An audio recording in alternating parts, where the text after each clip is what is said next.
We continue to get more updates from the Western Cape, where at least 11 people have lost their lives after several days of heavy rains, gale-force winds and flooding. Authorities say 3 people died as a result of flooding in the Waterskloof municipal area. So for more, we're going to cross to SABC News reporter Vanessa Puna. Vanessa, good afternoon. Perhaps you could give us the latest. Where are you at this point? What's the damage in the area you're at? Yes, good afternoon to you. And at the moment we are in Samora, Machel in Philippi on the Cape Flats. And of course, this area just driving in was quite a challenge because of the heavily flooded roads in the area. I've got with me the Ward Councillor Lungisa Sumdaka to explain to us the impact of the gale force winds as well as the heavy rainfall which affected this part of Cape Town. A very warm good afternoon to you, Lungisa. So at the moment, you were telling me that there are quite a number of areas that were very badly affected in Samora, Machel in the Philippi area. As a whole, speak to us a bit about the worst areas that you have seen and what has been happening on the ground since this morning. Thanks, ma'am. In my ward, actually, I will name more than 3 areas that were affected. One is the one that we are here in, which is Galaweni. It's also the most affected area with this storm, and also Waterskloof next to the pond. It's also another area, and there's an informal settlement called Christiani, and also the last one is at Sweet Home Farm, which is locked down, and Section C in Sweet Home Farm. How many people are we talking about in terms of people displaced? Have anybody been moved from their homes to, for example, community halls? What is happening in terms of assisting those on the ground?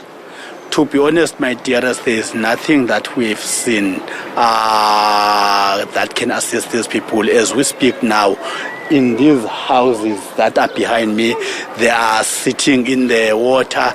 Now they were trying to take out with bucket water from their houses. So which is, there is nothing that has been already done. In terms of help and in terms of aid, because we understand that a number of NGOs were trying to gather resources, have they been able to access this area? Because a number of areas we hear that access to those areas are a problem because of a number of roads having been closed. Like I've mentioned earlier on, it's quite difficult to get here. It took us quite a while to get here just to navigate poorly damaged roads as well as flooded roads. Has help been able to reach this community? I will be lying if I can say there is any assistance that we've already have, because this is not the first time. In few months back, the situation was the same thing, and we were instructed by disaster to take names of the people that were affected and email to them. That we did, and there is nothing that those people were helped with. So there's nothing that has been done to assist these people. So I can't say there's anything that we did get. As you see, the situation is still the same. This is not only the rainwater, it's also a sewer water, which is, as you see, there is a blockage in all over these streets. The sewer is outside. So it's not only the water, it's a mix with water, rain, and the sewer that is in these houses. We saw some trucks. Were those council trucks? Were those City of Cape Town vehicles and staff assisting? Have they been in the area today? Been. Have the City of Cape Town's officials been in the area today to assess? Have you seen any trucks or vehicles taking, for example, clearing away the debris? Has there been any movement from that side? Not today, my dearest. I didn't see anything.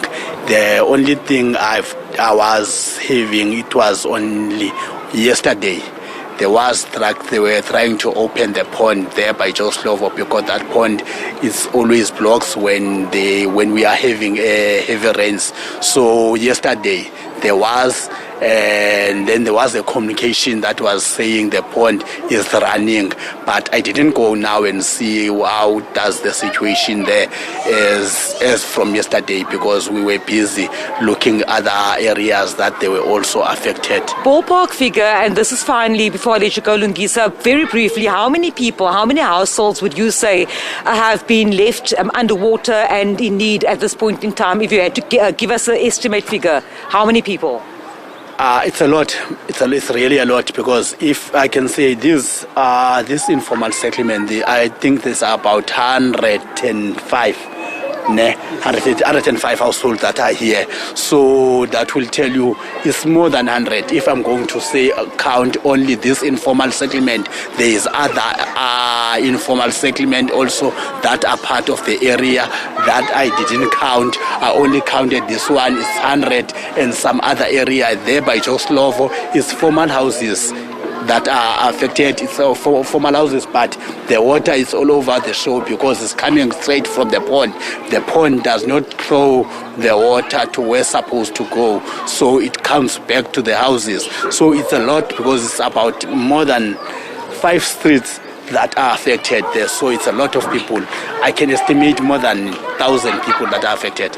Lungisa Sumdaka, thank you very much for speaking to me. Of course, they're the ward councillor in this area. I'm just going to step out of shot for you just to show you the kind of circumstances that quite a number of communities in the Cape Town, Greater Cape Town and parts of the Western Cape have been experiencing over this past weekend. This is just one little example of the kind of misery people are having to live with. Houses flooded earlier today. We were also in the Salaris Pass village area, and there too people were complaining about the fact that they have not been able to get any assistance to their area as yet. I know that the Human Settlements Machel member as well as the ward councillor spoke to some of those community members in Salaris Pass village, and what they were telling us is that year after year, whenever there are heavy floods or heavy rains, they experience the same kind of difficulty. Of course, this was an unprecedented weather warning, very, very strong winds as well as a very, very strong rainfall.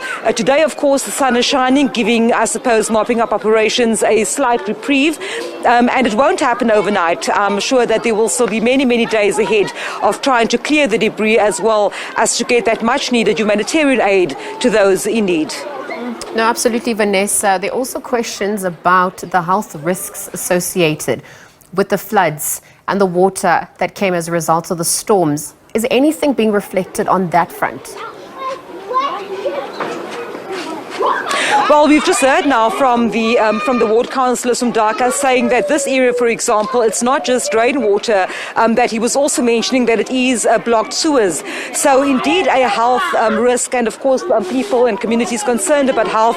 But I think at this point in time, a big concern is that many people have not had access to basic things such as food and fresh water, with some areas completely cut off. So along with the health risks, also the basic needs of communities, and most of their belongings would have been soaked through. I mean, I still see people with buckets trying to get the remnants of rainwater out of their makeshift homes. So staying warm and dry will definitely be a priority, as well as then also to make sure that children don't play in specifically sewage water mixed, of course, with the rainwater. And then most importantly is to get the much needed help to those communities, whether it be in the form of humanitarian aid, and also for the council to be able to come in to unblock, for example, roads that are at this point in this area. It was very tricky for us to even navigate our way here. So over the next few days, we will be seeing those kind of mopping up operations and that kind of assistance getting to the communities that are most in need and most affected.